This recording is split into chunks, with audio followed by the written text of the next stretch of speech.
El príncipe de los predicadores, Charles Spurgeon. Narrado por Samuel Andrés Chaparro Sandoval.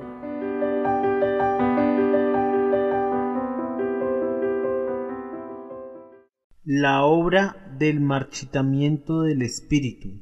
Sermón predicado el domingo 9 de julio 1871 por Charles Haddon Spurgeon en el Tabernáculo Metropolitano, Newington, Londres.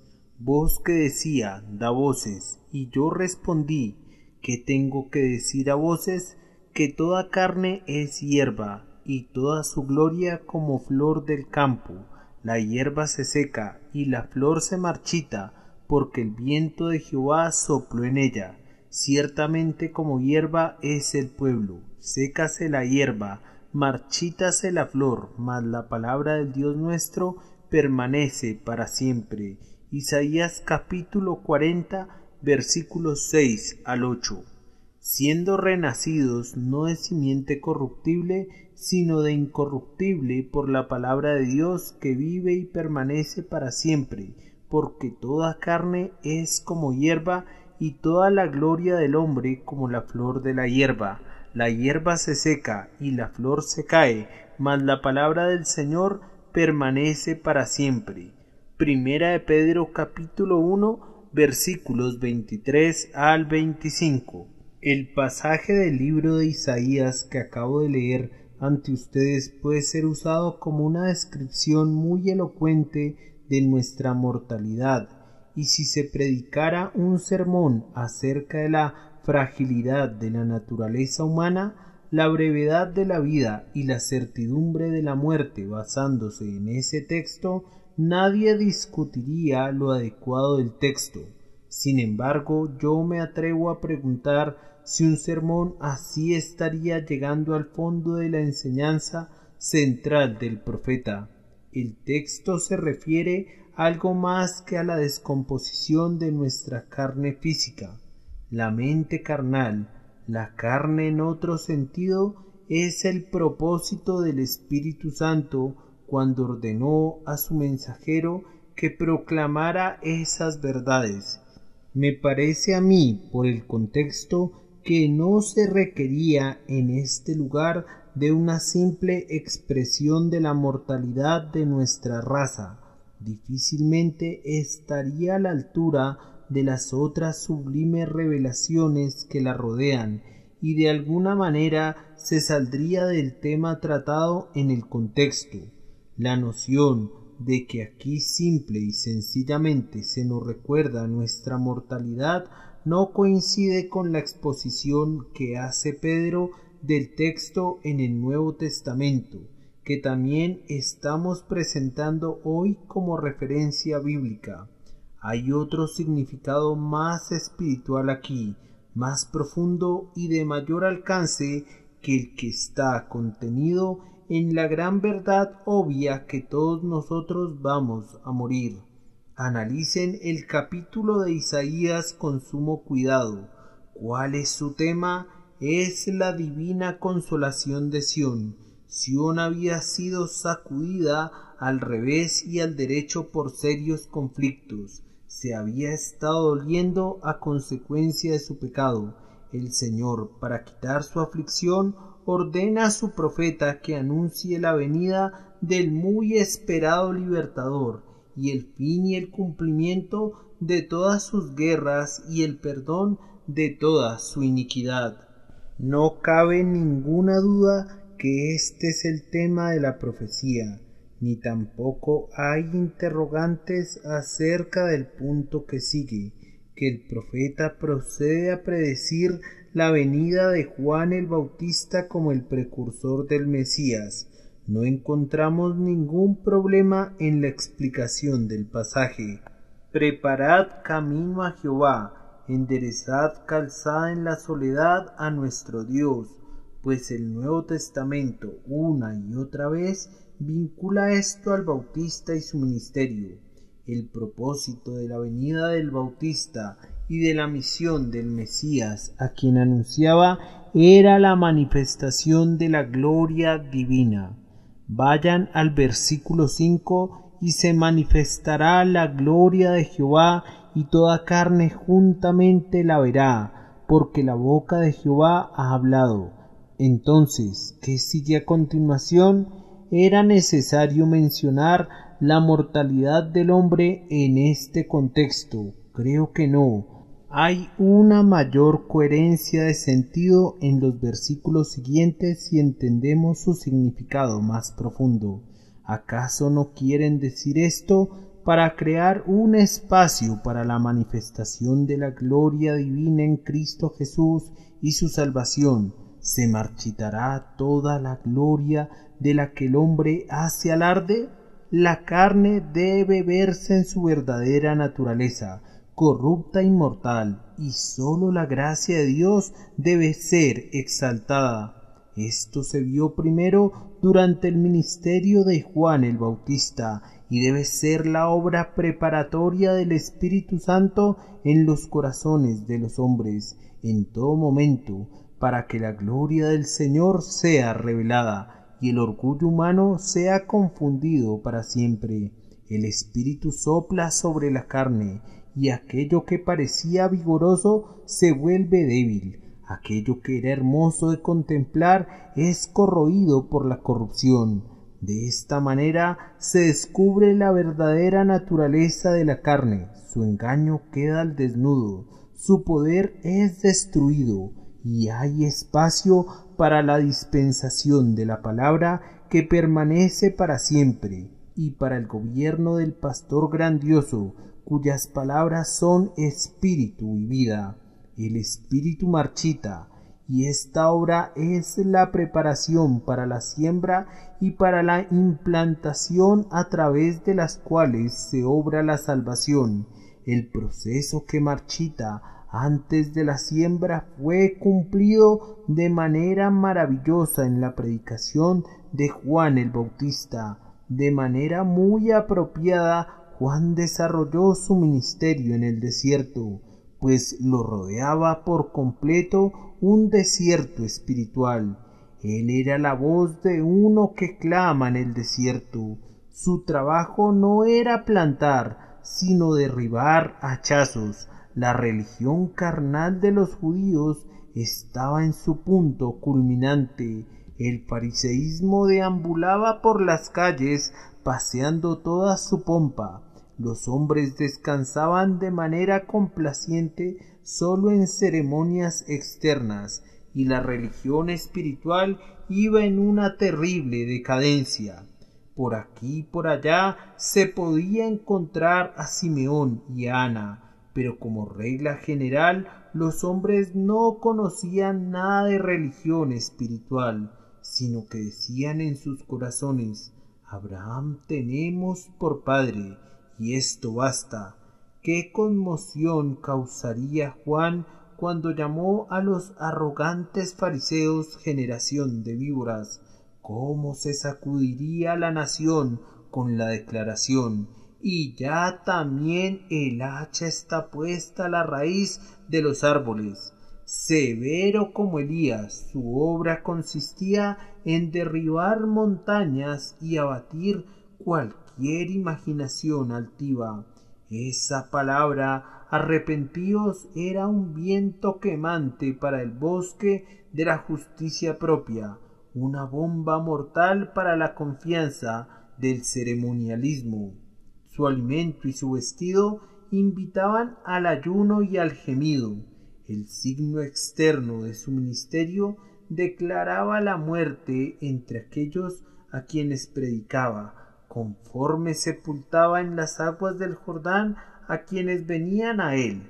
Deben morir y ser sepultados, así como el que va a venir salvará mediante la muerte y la sepultura. Este era el significado del emblema que exponía a las multitudes. Su acto típico era tan cabal en su enseñanza como lo eran sus palabras, y como si eso no fuera suficiente, les prevenía de otro bautismo aún más inquisidor y exigente en el Espíritu Santo y fuego, y de la venida de uno cuyo aventador está en su mano para limpiar completamente su era.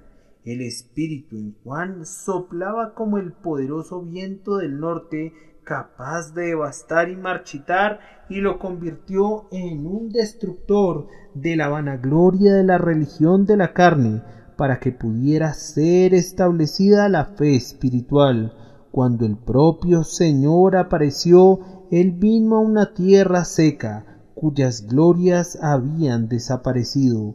El viejo tronco de Isaí estaba sin hojas, y nuestro Señor era la rama que creció de su raíz. El cetro había sido quitado de Judá, y el legislador de entre sus pies, cuando vino Silo. Un forastero estaba sentado en el trono de David, y los romanos consideraban como propia la tierra del pacto. La lámpara de la profecía ardía muy débilmente, aunque aún no se había extinguido por completo. Ningún Isaías había surgido últimamente para consolarlos, ni tampoco ningún Jeremías que lamentara sus apostasías. Toda la economía del judaísmo era como un vestido viejo, ya estaba desgastado, listo para deshacerse y desecharse. El sacerdocio estaba en pleno desorden. Lucas nos dice que Anás y Caifás eran sumos sacerdotes ese año, 2 en un año o simultáneamente, un extraño arreglo fuera de la ley de Moisés. Toda la dispensación que se encontraba alrededor de lo visible, o como dice Pablo, el santuario terrenal, estaba llegando a su fin. Y cuando nuestro Señor había consumado su obra, el velo del templo se rasgó en dos, los sacrificios fueron abolidos, el sacerdocio de Aarón fue hecho a un lado, y las ordenanzas carnales fueron abrogadas, pues el Espíritu reveló cosas espirituales. Cuando vino Él, que fue establecido como sumo sacerdote, no constituido conforme a la ley del mandamiento acerca de la descendencia, sino según el poder de una vida indestructible. Quedó entonces abrogado el mandamiento anterior a causa de su debilidad e ineficacia. Tales son los hechos de la historia. Pero yo no le puedo dedicar mucho tiempo a estos hechos, sino que voy a referirme a las historias personales de ustedes, a la experiencia de cada hijo de Dios. En cada uno de nosotros debe cumplirse el hecho que todo lo que es de la carne en nosotros, viendo que es como la hierba, debe secarse, y toda su gloria debe ser destruida. El Espíritu de Dios, como el viento, debe pasar sobre el campo de nuestras almas, y debe hacer que nuestra belleza sea como una flor que se marchita. Debe convencernos de pecado de tal manera, y debe hacernos ver como somos nosotros realmente, que veremos que la carne de nada aprovecha, que nuestra naturaleza caída es la corrupción misma, y que los que viven según la carne no pueden agradar a Dios. Se nos tiene que hacer ver la sentencia de muerte sobre nuestra vida anterior legal y carnal, para que la simiente incorruptible de la palabra de Dios, implantada por el Espíritu Santo, pueda estar en nosotros y habitar en nosotros para siempre. El tema de esta mañana es la obra del Espíritu Santo que marchita las almas de los hombres, y después de haber comentado el tema, vamos a concluir con unas pocas palabras sobre el trabajo de implantación que siempre viene después que se ha llevado a cabo la obra que marchita. Vamos entonces a analizar la obra del Espíritu que causa que la hermosura de la carne se marchite. En primer lugar, observemos que la obra del Espíritu Santo que marchita lo carnal en el alma del hombre es muy inesperada. Observarán que en nuestro texto, aun el predicador mismo, aunque indudablemente fue alguien enseñado por Dios, cuando se le ordenó dar voces, dijo: ¿qué tengo que decir a voces? Aún él desconocía que para consolar al pueblo de Dios debe experimentarse primero una visitación preliminar.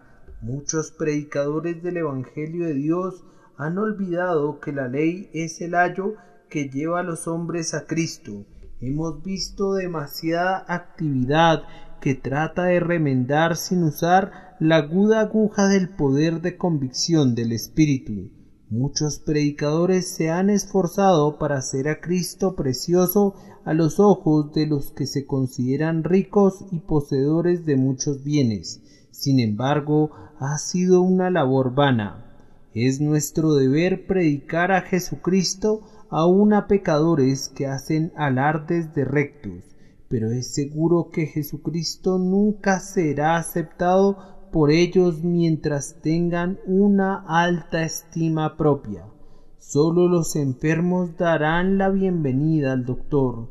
La obra del Espíritu es convencer a los hombres de pecado, y hasta tanto no estén convencidos de pecado, nunca serán llevados a buscar la justicia que es de Dios por medio de Jesucristo. Estoy persuadido que siempre que hay una obra real de la gracia divina en cualquier alma, comienza con una acción de derribar. El Espíritu Santo no construye sobre los viejos cimientos. Madera, heno o hojarasca no son los materiales adecuados para que Él construya. Él vendrá como el fuego y causará una conflagración en todas las babeles de naturaleza orgullosa. Él quebrará nuestro arco y cortará nuestra lanza en 1000 pedazos y quemará nuestros carros con fuego. Cuando el cimiento de arena haya desaparecido, y sólo entonces Él pondrá en nuestras almas una roca por fundamento, escogida por Dios y muy preciosa. El pecador que ha despertado cuando le pide a Dios que tenga misericordia de él, se queda muy asombrado al descubrir que, en vez de gozar de una paz inmediata, su alma es abatida en su interior. Cuando siente la ira divina, naturalmente se pregunta: ¿acaso esta es la respuesta a mi pregunta? Rogué al Señor que me librara del pecado y de mi yo, y esta es la forma en que Él me trata. Yo dije: escúchame, y he aquí que Él me hiere con crueles heridas. Yo dije: vísteme, y he aquí que Él me ha despojado de los pocos harapos que antes me cubrían, y mi desnudez me mira la cara. Yo dije: lávame, y he aquí Él me ha hundido en el foso de la manera que hasta mis vestidos me aborrecen. ¿Acaso así se obtiene la gracia divina? Pecador, no te sorprendas, así es. ¿No te das cuenta del motivo? ¿Cómo podrás ser sanado mientras la carne orgullosa recubra tu herida? Debe desaparecer. Es la única forma de curarte permanentemente. Sería una insensatez cubrir tu herida o sanar tu carne y dejar que la lepra carcoma tus huesos. El médico grandioso va a cortar con su agudo bisturí hasta quitar la corrupción de la carne, pues sólo así se puede llevar a cabo tu curación. ¿Acaso no puedes ver que es divinamente sabio que, para que puedas ser vestido apropiadamente, debes ser desnudado primero? ¿Qué? ¿Preferirías tener por fuera la lustrosa justicia de Cristo, más blanca de lo que cualquier lavandería podría blanquear, y tener tus inmundos harapos escondidos por dentro? Hombre, deben ser tirados a la basura. Ni uno solo de tus hilos puede ser conservado. Dios no puede limpiarte hasta que no te haya hecho ver algo de tu suciedad, pues nunca podrías valorar la sangre preciosa que nos limpia de todo pecado si no eres llevado primero que nada a lamentar que eres integralmente una cosa sucia. La obra de convicción del Espíritu siempre que viene es inesperada, y aun para el Hijo de Dios, en quien este proceso tiene que continuar, es a menudo sorprendente. Comenzamos a reconstruir aquello que el Espíritu de Dios ha destruido. Habiendo comenzado en el Espíritu, actuamos como si quisiéramos ser perfeccionados en la carne, y entonces, cuando nuestra errónea reconstrucción tiene que ser derribada a nivel del suelo, nos quedamos tan sorprendidos como cuando al principio se cayeron las escamas de nuestros ojos. Newton se encontraba en una condición semejante a esta cuando escribió: «Pedí al Señor que pudiera crecer en la fe, y en el amor y en toda gracia, conocer más acerca de su salvación, y buscar con más dedicación su rostro». Fue Él quien me enseñó a orar así, y Él ha respondido mi oración. Confío yo, pero ha sido tal su responder que fui llevado al borde de la desesperación. Yo esperaba que en un momento favorable contestara de inmediato mi petición, y mediante el poder de contención de su amor subyugara mis pecados y me diera el descanso. En vez de esto, Él me hizo sentir la depravación oculta en mi corazón y dejó que los airados poderes del infierno atacaran toda la geografía de mi alma. Ah, no te sorprendas, pues así responde el Señor a su pueblo, la voz que dice: «Consolaos, consolaos, pueblo mío», alcanza su propósito haciéndolos oír en primer lugar: «Toda carne es hierba y toda su gloria como flor del campo». Más aún, esta obra de marchitar es conforme al orden usual de la operación divina. Si consideramos detenidamente los caminos de Dios, no nos va a sorprender que Él comience con su pueblo con cosas terribles en justicia. Observen el método de la creación.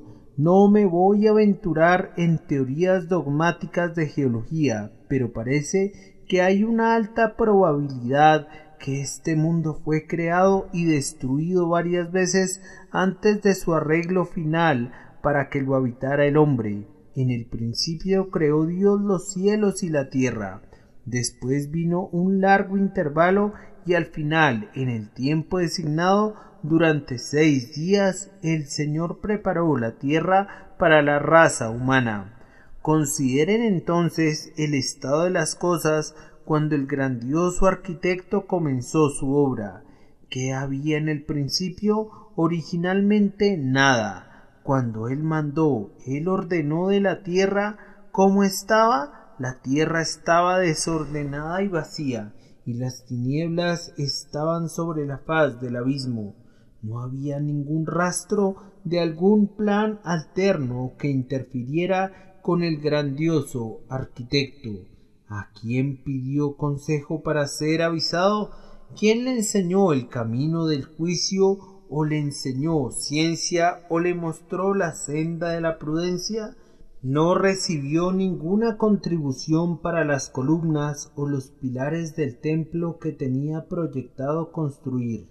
La tierra era tal como lo expresa el hebreo tohu y bohu, solo desorden y confusión.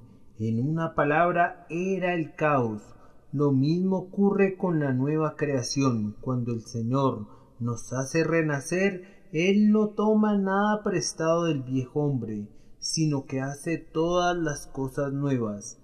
No repara ni agrega una nueva ala a la antigua casa de nuestra naturaleza depravada, sino que construye un nuevo templo para su gloria y alabanza, para su propia gloria y su propia alabanza. Espiritualmente nosotros estamos sin forma y vacíos, y las tinieblas están sobre la faz de nuestros corazones, y su palabra nos llega diciendo: sea la luz, y la luz es, y muy pronto también la venida es y todas las cosas preciosas. Tenemos otro ejemplo tomado de los caminos de Dios. Después que hubo caído el primer hombre, cuando le trajo el Señor el Evangelio, él primero susurró del Evangelio, como ustedes saben, pondré enemistad entre ti y la mujer, y entre tu simiente y la simiente suya. Esta te herirá en la cabeza. Ese susurro vino cuando el hombre se estremecía ante la presencia de su Creador, sin poder proferir ninguna otra palabra a manera de excusa, sino permaneciendo culpable ante el Señor. Cuando visitó el Señor Dios a nuestros padres, no lo hizo sin haberle formulado antes la pregunta: ¿quién te enseñó que estabas desnudo? No fue sino hasta que las hojas de higuera habían fallado completamente que el Señor les proporcionó la piel del sacrificio y los cubrió de ella. Si ustedes meditan acerca de los actos de Dios para con los hombres, constantemente verán lo mismo. Dios no ha dado un tipo de salvación maravilloso en el arca de Noé, pero Noé fue salvado en el arca en conexión con la muerte. Digamos que Noé estaba sepultado en vida en una tumba, y todo el mundo a su alrededor fue entregado a la destrucción. Cualquier otra persona que había disipado para Noé, y sin embargo el arca flotó sobre las aguas. Recuerden la redención de los hijos de Israel cuando los sacó de Egipto. Ocurrió cuando se encontraban en la peor condición y su clamor llegó hasta el cielo a causa de su esclavitud.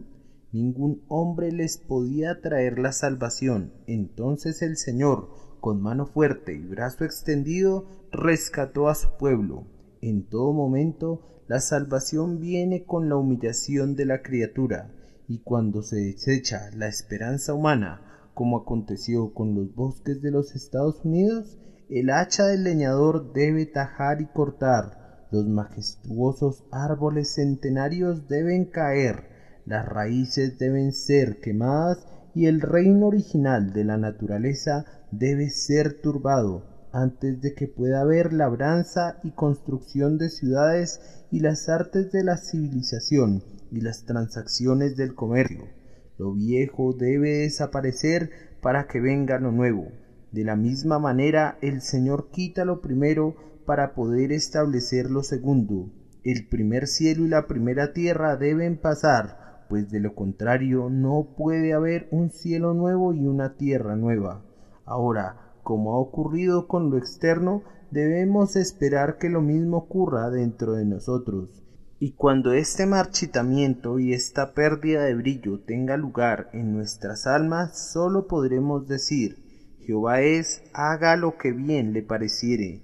Me gustaría que observaran, en tercer lugar, que nuestro texto nos enseña cuán universal en su alcance es este proceso en los corazones sobre los que obra el Espíritu.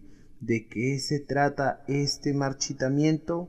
¿Acaso es de alguna parte de la carne y de alguna porción de sus tendencias? No, observen que toda carne es hierba y toda su gloria, su elemento más selecto y escogido, como flor del campo. ¿Y qué le ocurre a la hierba? ¿Sobrevive algo? La hierba se seca, toda ella, y la flor, ¿acaso no resistirá? Siendo una cosa tan bella, no tiene una cierta inmortalidad, no, se marchita y se cae. Entonces, en donde quiera que el Espíritu de Dios sopla en el alma del hombre, hay un marchitamiento de todo lo que es la carne, llegando a comprender que la mente orientada hacia la carne está muerta. Por supuesto, todos conocemos y confesamos que donde hay una obra de la gracia, debe haber una destrucción de nuestro deleite en los placeres de la carne. Cuando el Espíritu de Dios sopla en nosotros, lo que era dulce se torna amargo, lo que era brillante se torna opaco. Un hombre no puede poseer la vida de Dios y sin embargo amar el pecado. Si siente placer en los gozos carnales, en los que antes se deleitó, entonces todavía es lo que era. Le interesan las cosas de la carne y por lo tanto busca la carne y morirá. El mundo y las codicias, de entre otras cosas, son, para el hombre no regenerado, tan bellos como los prados en la primavera, cuando están adornados de flores, pero para el alma regenerada son un desierto, una tierra soleada y deshabitada. De aquellas cosas en las que antes nos deleitábamos decimos, vanidad de vanidades, todo es vanidad. Clamamos para ser librados de los gozos venenosos de la tierra, los aborrecemos y nos asombramos porque en un tiempo pudimos disfrutarlos. Amados hermanos, ¿saben lo que significa este tipo de marchitamiento? ¿Acaso han visto que los deseos de la carne y las pompas y todos los placeres se marchitan delante de sus propios ojos? Deben tener esta experiencia, o de lo contrario, el Espíritu de Dios no ha visitado sus almas. Pero observen, siempre que el Espíritu de Dios llega, Él destruye la hermosura y la flor de la carne, es decir, nuestra justicia se marchita al igual que nuestra pecaminosidad. Antes de que venga el Espíritu, nosotros nos consideramos tan buenos como el mejor. Decimos, todos estos mandamientos los he guardado desde mi juventud, y preguntamos de manera arrogante, ¿qué más me falta? ¿Acaso no hemos sido morales? Más aún, ¿no hemos sido acaso religiosos?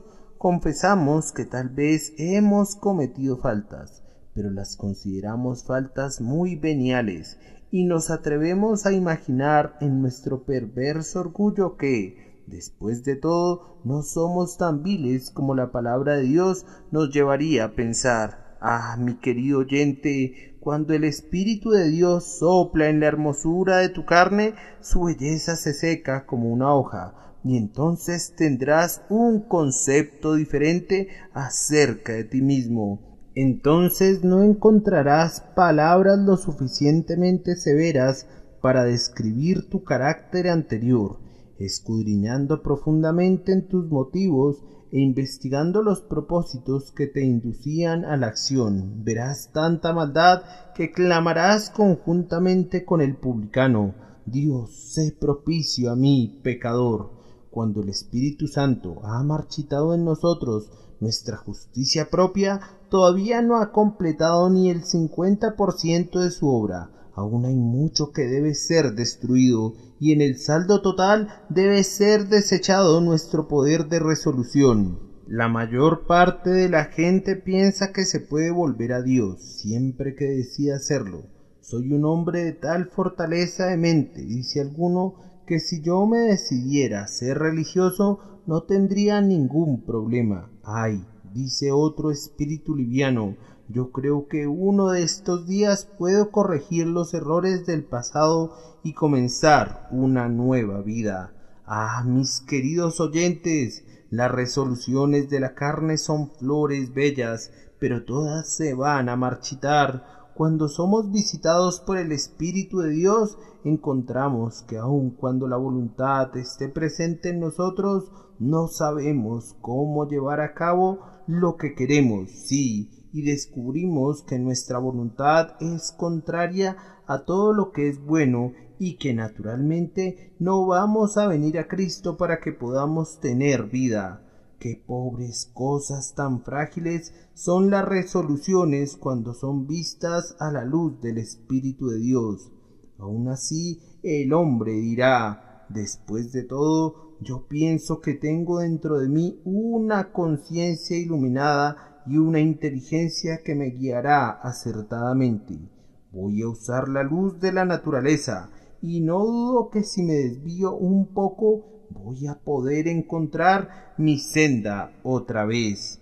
Ah, hombre, tu sabiduría, que es la simple flor de tu naturaleza, ¿qué cosa es sino una insensatez, aunque tú no lo sabes? Inconverso y sin ser regenerado, tú no eres a los ojos de Dios más sabio que un pollino de asno montés. Yo quisiera que ustedes fuesen humillados en su propia estima como un niño a los pies de Jesús, y que fueran llevados a exclamar: enséñame. Cuando el viento del marchitamiento del espíritu se mueve en la mente carnal, revela la muerte de la carne en todos los sentidos, especialmente en materia de poder buscar lo que es bueno. Entonces aprendamos la palabra de nuestro Señor: separados de mí, nada podéis hacer. Cuando yo estaba buscando al Señor, no solamente creía que no podía orar sin la ayuda divina, sino que sentía en mi propia alma que no podía. Entonces no me podía sentir bien ni lamentar como yo quería o gemir como yo quería. Anhelaba poder anhelar más a Cristo, pero ni siquiera podía sentir lo que necesitaba a Él como debía sentirlo. Este corazón era entonces duro y terco, tan muerto como esos cadáveres descompuestos en sus tumbas. Oh, que no hubiera dado yo por una lágrima. Quería arrepentirme, pero no podía. Anhelaba creer, pero no podía. Me sentía atado, enredado y paralizado. Esta es una revelación humillante del Espíritu Santo de Dios, pero necesaria, pues la fe de la carne no es la fe de los elegidos de Dios. La fe que justifica el alma es el don de Dios, no de nosotros. Necesitamos arrepentirnos del arrepentimiento que es obra de la carne. La flor de la carne debe marchitarse. Solo la semilla del Espíritu producirá fruto para perfección. Los herederos del cielo no son engendrados de sangre, ni de voluntad de carne, ni de varón, sino de Dios. Si la obra en nosotros no es del Espíritu, sino nuestra, se va a doblar y se va a caer en el momento en que necesitemos más su protección, y su fin será como la hierba del campo, que hoy es y mañana se echa en el horno. Ven entonces la universalidad de esta obra de marchitamiento en nosotros, pero les ruego que también observen cuán completa es. La hierba, ¿qué hace? ¿Se dobla? No, se seca. La flor del campo, ¿qué pasa con ella? ¿Inclina levemente su cabeza a un lado? No, nos dice Isaías que se marchita, y según Pedro se cae.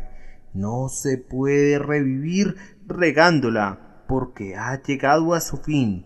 De esa manera también se le muestra a quienes han despertado que en su carne no hay nada bueno, que obra de marchitamiento y de muerte han tenido en sus almas algunos siervos de Dios. Miren a Juan Bunyan, según se describe a sí mismo en su obra Gracia Abundante. Durante muchos meses y aún años, el Espíritu se ocupó en aniquilar todo lo que formaba parte del viejo Bunyan para que se pudiera convertir, por la gracia divina, en un hombre apto para guiar a los peregrinos en su camino hacia el cielo. No todos hemos soportado la dura prueba durante tanto tiempo, pero en cada hijo de Dios debe haber una muerte al pecado, a la ley, al yo, y esta obra debe ser llevada a cabo antes de ser perfeccionados en Cristo y ser llevados al cielo. La corrupción no puede heredar la incorrupción. Es por medio del Espíritu que mortificamos las obras del cuerpo y tenemos vida, pero no puede ser mejorada la mente carnal de ninguna manera, por cuanto los designios de la carne son enemistad contra Dios, porque no se sujetan a la ley de Dios, ni tampoco pueden. ¿Acaso no puedes mejorar la vieja naturaleza? No, os es necesario nacer de nuevo. ¿No puede aprender cosas celestiales? No. El hombre natural no percibe las cosas que son del Espíritu de Dios, porque para él son locura, y no las puede entender porque se han de discernir espiritualmente. No hay nada que se pueda hacer con la vieja naturaleza excepto ponerla en la tumba. debe estar muerta y enterrada, y cuando eso suceda, entonces la semilla incorruptible que vive y permanece para siempre se desarrollará de manera gloriosa. El fruto del nuevo nacimiento llegará a su madurez y la gracia será exaltada en gloria. La vieja naturaleza nunca mejora, es tan terrenal y sensual y diabólica en el santo de 80 años como lo fue cuando vino por primera vez a Cristo. Ni ha experimentado mejoras ni puede mejorar. Es la enemistad misma contra Dios. Todo designio de los pensamientos del corazón es de continuo solamente el mal. La vieja naturaleza llamada la carne desea en contra del espíritu, y el deseo del espíritu es contra la carne, y estos se oponen entre sí. No puede haber paz entre ellos. Prosiguiendo, observemos que toda esta obra de marchitamiento en el alma es muy dolorosa. Al leer estos versículos, ¿acaso no les pareció que tienen un tinte fúnebre? Toda carne es hierba, y toda su gloria como flor del campo. La hierba se seca, y la flor se marchita. Esta es una obra fúnebre, pero debe llevarse a cabo. Pienso que quienes experimentan una buena dosis de esa obra cuando vienen a Cristo por primera vez, tienen una razón poderosa para estar agradecidos. El curso de su vida será, con toda probabilidad, más brillante y más feliz. He observado que las personas que son convertidas con mucha facilidad y que vienen a Cristo con muy poco conocimiento acerca de su propia depravación, tienen que obtener ese conocimiento más tarde, y permanecen durante mucho tiempo como bebés en Cristo y se quedan perplejos ante asuntos que no los hubieran turbado si hubieran experimentado una obra más profunda al principio. No, amigo, si la gracia divina ha comenzado a construir en tu alma y dejará en su lugar alguna de las viejas paredes de la confianza en ti mismo, tendrá que ser derrumbada tarde o temprano. Puedes estar feliz porque algunas de esas paredes han permanecido, pero realmente se trata de una falsa congratulación. Tu gloriarte en ello no es bueno. Estoy seguro de esto, que Cristo nunca pondrá un remiendo de paño nuevo en un vestido viejo, ni echará vino nuevo en odres viejos. Él sabe que el remiendo tira del vestido y se hace peor la rotura, y que los odres se rompen y el vino se derrama. Todo lo que es producto de la naturaleza debe quedar al descubierto. El edificio natural debe caerse, la madera y la argamasa, el techo y los cimientos, y debemos tener una casa no hecha por manos. Fue una gran bendición para nuestra ciudad de Londres que el gran incendio limpió todos los viejos edificios que eran las madrigueras de la peste. Después se construyó una ciudad mucho más sana, y es una gran bendición para un hombre cuando Dios barre de inmediato toda justicia propia y su correspondiente fuerza, y le hace sentir que no es nada y que no puede ser algo, y lo lleva a confesar que Cristo debe ser todo en todo, y que su única fortaleza está en el poder eterno del siempre bendito Espíritu. Algunas veces en algún comercio o en una empresa un viejo sistema ha estado en operación durante años y ha causado mucha confusión y ha dado lugar a mucha deshonestidad. Entonces llegas tú como el nuevo gerente general y estableces un sistema enteramente nuevo. Ahora intenta si puedes injertar tu nuevo método en el viejo sistema. ¿Cómo te va a complicar la vida? Año tras año te dices a ti mismo, no funciona. Si hubiera acabado con todo lo anterior y hubiera comenzado de cero, limpio desde el principio, no habría tenido ni la 10ª parte de problemas. Dios no pretende injertar el sistema de gracia en la naturaleza corrupta, ni hacer que el nuevo Adán crezca a partir del viejo Adán. Pero Dios quiere enseñarnos esto: habéis muerto y vuestra vida está escondida con Cristo en Dios. La salvación no es de la carne, sino únicamente de Dios. Lo que es nacido de la carne es solo carne, y solo lo que es nacido del Espíritu es espíritu. Debe ser solamente la obra del Espíritu, o no será algo que Dios acepte.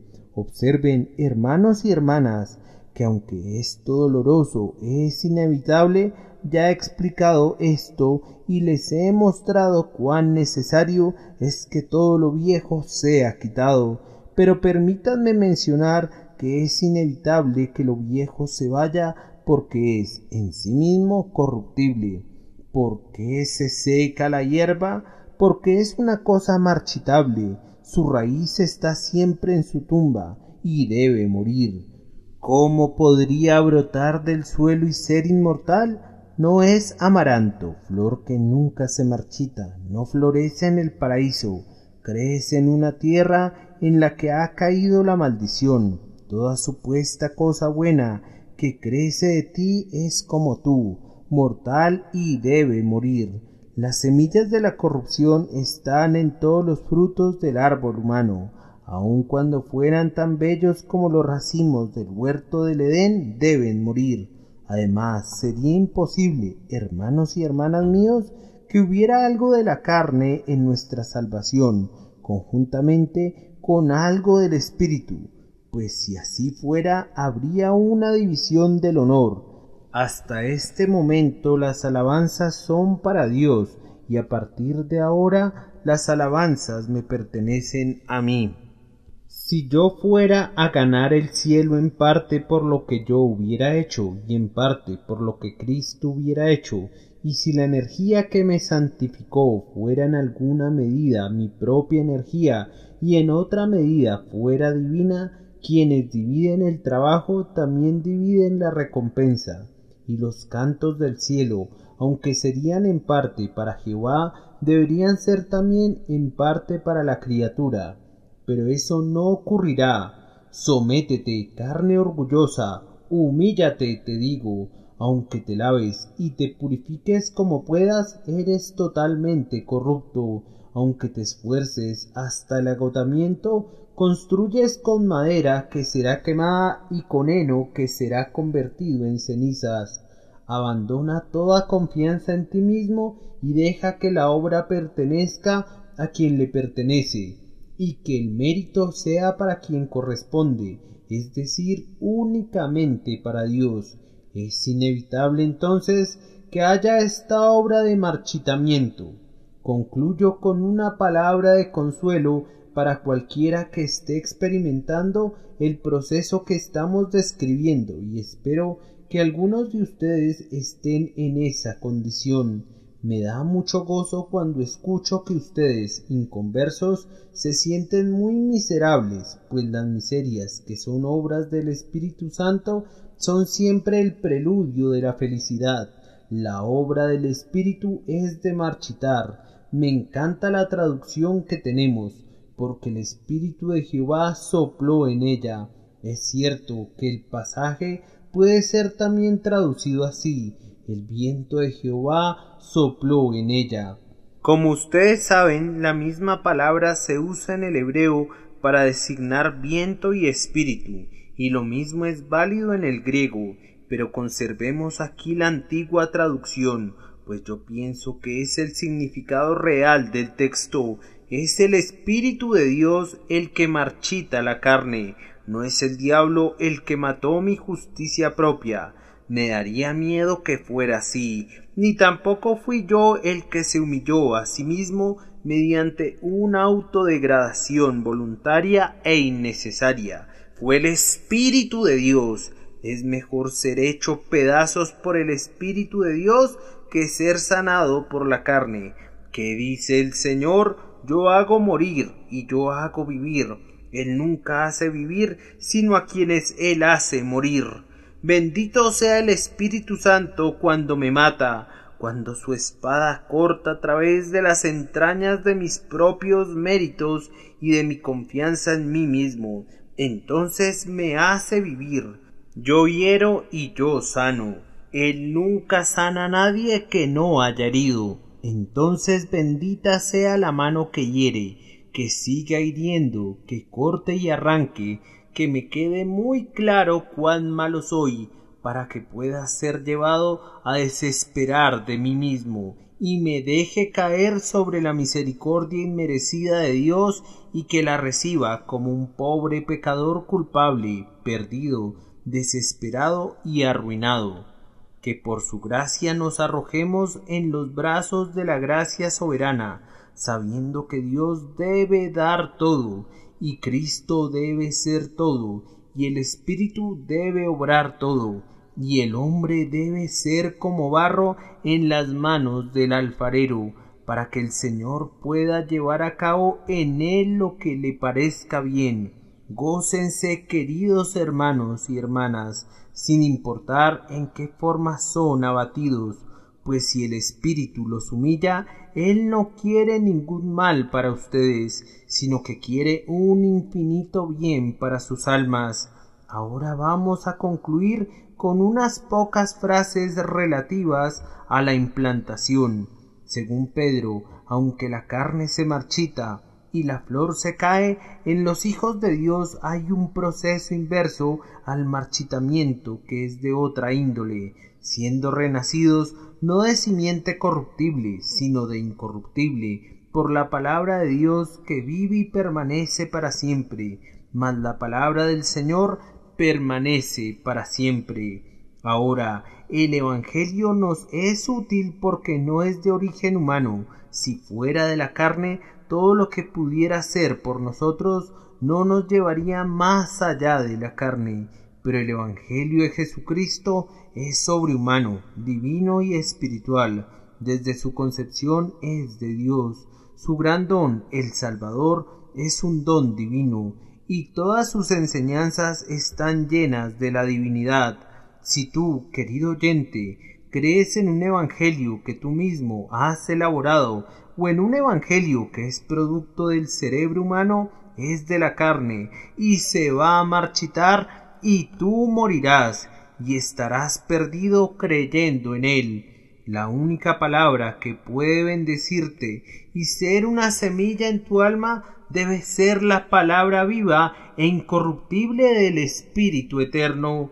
Y esta es la palabra incorruptible que, y aquel verbo fue hecho carne y habitó entre nosotros, que Dios estaba en Cristo reconciliando consigo al mundo, no tomándoles en cuenta a los hombres sus pecados. Esta es la palabra incorruptible que, todo aquel que cree que Jesús es el Cristo es nacido de Dios. El que en él cree no es condenado, pero el que no cree ya ha sido condenado, porque no ha creído en el nombre del unigénito Hijo de Dios. Dios nos ha dado vida eterna, y esta vida está en su Hijo. Entonces, hermanos, esta es la semilla, pero antes de que pueda crecer en sus almas, debe primero ser plantada allí por el Espíritu. La recibirán esta mañana, entonces el Espíritu la va a sembrar en su alma. Se precipitan hacia ella diciendo: yo creo, yo la tomo, en el Dios encarnado deposito mi esperanza, toda mi confianza está en el sacrificio sustituto, en la completa expiación de Cristo. Yo estoy reconciliado con Dios por medio de la sangre de Jesús.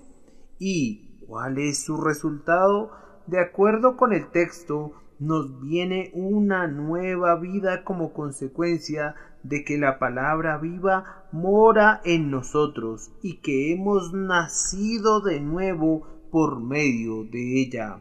Es una nueva vida, no es la vieja naturaleza que selecciona lo mejor que hay en ella.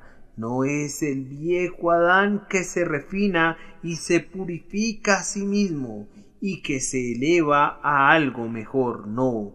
Ya lo hemos mencionado antes que la carne se seca y su flor se marchita. Es enteramente una nueva vida. En la regeneración se convierte en una criatura tan nueva como si nunca hubieran existido y hubieran sido creados por primera vez. Las cosas viejas pasaron, he aquí todas son hechas nuevas. Los hijos de Dios están más allá y por encima de los otros hombres. Los otros hombres no poseen la vida que el Hijo de Dios ha recibido. Los otros hombres solo tienen dos componentes, cuerpo y alma. El Hijo de Dios tiene tres componentes. Él es espíritu, alma y cuerpo. Un principio nuevo, una chispa de la vida divina ha caído en su alma. Ya no es más un hombre natural o carnal, sino que se ha convertido en un hombre espiritual, capaz de entender las cosas espirituales y que posee una vida muy superior a cualquier cosa que pertenezca al resto de la humanidad. Oh, que Dios, que ha marchitado lo que es de la carne en las almas de algunos de ustedes, les otorgue muy pronto el nuevo nacimiento por medio de la palabra. Observen ahora, para concluir, que donde quiera que esta nueva vida viene a través de la palabra, es incorruptible y vive y permanece para siempre. Tratar de arrancar la buena semilla del corazón de un creyente y tratar de destruir la nueva naturaleza en él es algo que intentan la tierra y el infierno, pero no lo han podido lograr. Aunque se pudiera arrancar al sol del firmamento, aún así no se podría arrancar la gracia divina de un corazón regenerado. Vive y permanece para siempre, dice el texto. No puede corromperse a sí misma ni puede ser corrompida. Sabemos que todo aquel que ha nacido de Dios no practica el pecado. Y yo les doy vida eterna y no perecerán jamás, ni nadie las arrebatará de mi mano. El agua que yo le daré será en él una fuente de agua que salte para vida eterna. Tú tienes una vida natural que morirá porque es de la carne. Tú tienes una vida espiritual. Acerca de ella está escrito, y todo aquel que vive y cree en mí no morirá eternamente. Tú tienes ahora en ti la noble y verdadera inmortalidad. Debes vivir como Dios vive, en paz y gozo y felicidad. Oh, pero recuerda, querido oyente, si no tienes esto, no verás la vida. Entonces, ¿qué sucederá? ¿Serás aniquilado? Ah, no, pero la ira de Dios está sobre ti. Existirás, pero no vivirás. No sabrás nada de la vida, pues es eso un don de Dios en Cristo Jesús. Serás más bien el desdichado heredero de la muerte eterna, llena de tormentos y de angustia. La ira de Dios está sobre él. Serás lanzado al lago de fuego. Esta es la muerte segunda. Serás uno más de aquellos que están donde el gusano de ellos no muere y el fuego nunca se apaga. Que Dios, el siempre bendito Espíritu, los visite. Sí, Él está luchando con ustedes. No apaguen su llama divina. No traten con ligereza ningún pensamiento santo que tengan. Si hoy deben confesar que no son nacidos de nuevo, humíllense ante eso. Vayan y busquen la misericordia del Señor. Ruéguenle para que los trate con gracia y misericordia y los salve. Muchas personas que solo han tenido acceso a la luz de la luna la han valorado y muy pronto recibieron la luz del sol. Por sobre todas las cosas recuerden que es la semilla que da vida y denle reverencia cuando escuchen su predicación. Y esta es la palabra que por el Evangelio os ha sido anunciada. Respétenla y recíbanla. Recuerden que la semilla que da vida está toda envuelta en esta frase. Cree en el Señor Jesucristo y serás salvo. El que creyere y fuere bautizado será salvo, mas el que no creyere será condenado. Que Dios los bendiga por Jesucristo nuestro Señor. Amén.